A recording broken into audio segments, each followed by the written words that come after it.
My name is Obi. I'm a lover of life. I love just experiencing everything that the world has to offer.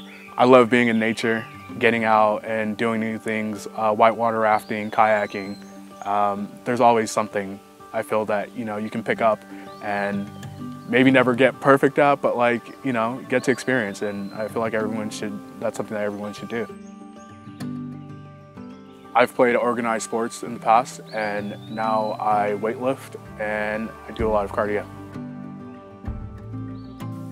When I was going out for the wrestling team and I was putting my body through what it took to be a wrestler, I was waking up to run. I was lifting weights. I was really pushing my body. And for someone who doesn't have a bleeding disorder, that's something that's already hard.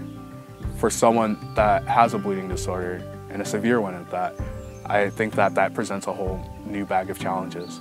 It took my doctors, it took my HTC, it took my family, it took getting information from some surprising sources.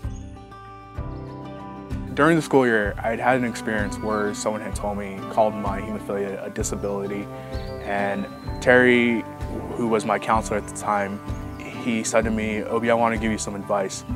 Perception is reality, and if you look at hemophilia and you let it be a disability, then it will. But you can choose to take that dis out of it and allow your hemophilia to be an ability."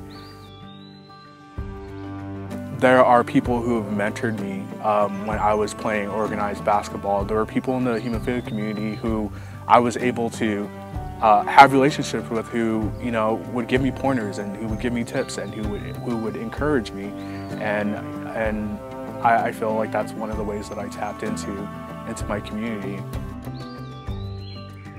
Growing up comes with a lot of questions, and as a hemophiliac, there are questions specific to things that you can do, things that you can't do, and how to go about doing them. And that's what I want to do. I want to be able to share my life and my life experiences if it's going to help someone, if it's going to better someone. It takes actively engaging. I don't think there's a passive form of mentoring.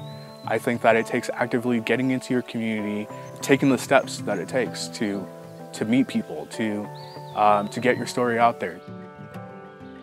March has been designated as Hemophilia Awareness Month. I think it's important that we take this month to really focus on advocacy and on outreach and on basically awareness. But the reality is that hemophilia is a disorder that affects us each and every single day of our lives.